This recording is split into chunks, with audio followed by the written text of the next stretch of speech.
If you talk about genetic level of diversity, so we all know that different type के different genetically different organisms पाए जाते हैं इस world में, जिनके जेनेटिक में यानी कि आप ये मान के चलिए कि सेम स्पीशीज़ है, लेकिन उनका जो जेनेटिक वेरिएशन है वो उनको आपस में अलग करता है।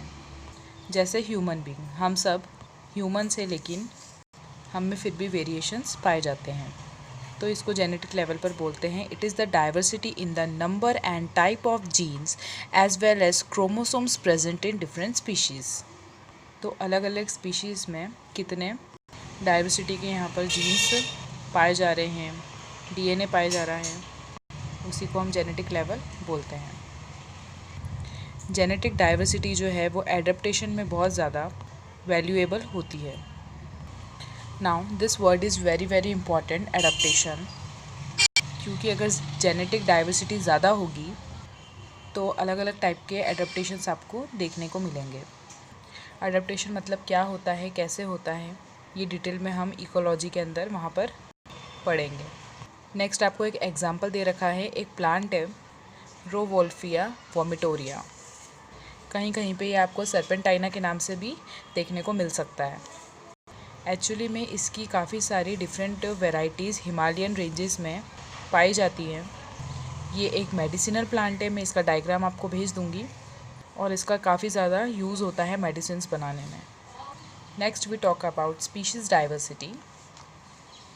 एग्जाम्पल के थ्रू आपको ये ज़्यादा अच्छे से समझ में आएगा। एनसीईआरटी के अंदर दे रखा है वेस्टर्न घाट पर जो एम्फीबियंस हैं, जो ग्रेटर वेराइटीज़ है स्पीशीज़ की, आपको देखने को मिलती है as compare to eastern Ghats. जब आप देखोगे तो इस टाइप का इंडिया का मैप है, यहाँ पर केरल है, यहाँ पर तमिल है, और यहाँ ऊपर की साइड बाकी के स्टेट्स हैं। तो जब आप कंपेयर करते हो वेस्ट और ईस्ट घाट को, यहाँ पर इस जगह पे आपके ईस्टर्न घाट्स हैं और यहाँ पर इस जगह पे आपके वेस्टर्न घाट्स हैं। तो जो एम्फीबियंस की जो स्पीशीज़ डाइवर्सिटी है वो वेस्टर्न घाट्स पर बहुत ज़्यादा देखने को मिलती है as compare to eastern Ghats.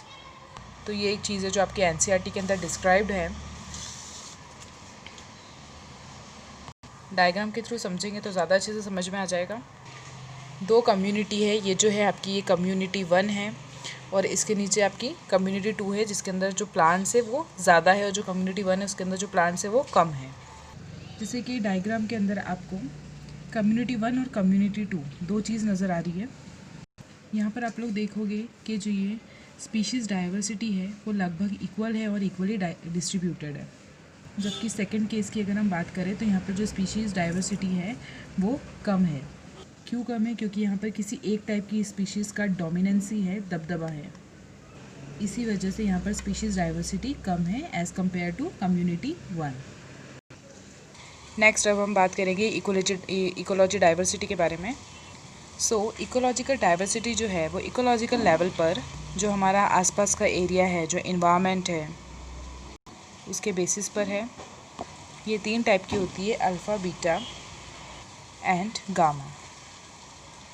Alpha diversity की अगर हम बात करें तो it is a species diversity in a given community, यानी कि एक कम्युनिटी है कोई, वहाँ पर एक स्पीशीज़ ये रही और एक स्पीशीज़ ये रही। अब इन दोनों के बीच में क्या चेंजेस हैं, इसको हम अल्फ़ा इकोलॉजिकल डाइवर्सिटी बोलते हैं। अब अगर बीटा डाइवर्सिटी के बारे में बात करें तो ये वो डाइवर्सिटी है जो appears in a range of communities due to replacement of species within the change in community. मतलब किसी भी चीज़ का रिप्लेसमेंट हुआ है या कुछ भी चेंज हुआ है, उसकी वजह से आने वाले। अगेन इसकी डेफिनेशन नहीं समझ में आती है, बट आपको ये डायग्राम से इजीली समझ में आ जाएगा। चलिए, गामा डाइवर्सिटी के बारे में अगर हम बात करें, present in range of communities and represents by diversity of habitats ecosystem over a total landscape और ज्योग्राफिकल एरिया। किसी एक ज्योग्राफिकल एरिया में जितनी भी डाइवर्सिटी प्रेजेंट होती है उसको गामा डाइवर्सिटी बोलते हैं। अगर एक कम्युनिटी है, उसी के अंदर एक स्पीशीज़ और दूसरी स्पीशीज़ के बीच में अगर कोई चेंजेस हैं उसको हम अल्फ़ा डाइवर्सिटी बोलेंगे। सेम चेंज अगर दो कम्युनिटी के बीच में है तो उसको हम बोलेंगे बीटा डाइवर्सिटी। और अगर कोई टोटल वेरिएशन है किसी एक लोकेशन के अंदर, उसको हम गामा डाइवर्सिटी बोलेंगे। और यही काफ़ी है, यही डायग्राम सबसे इम्पॉर्टेंट है।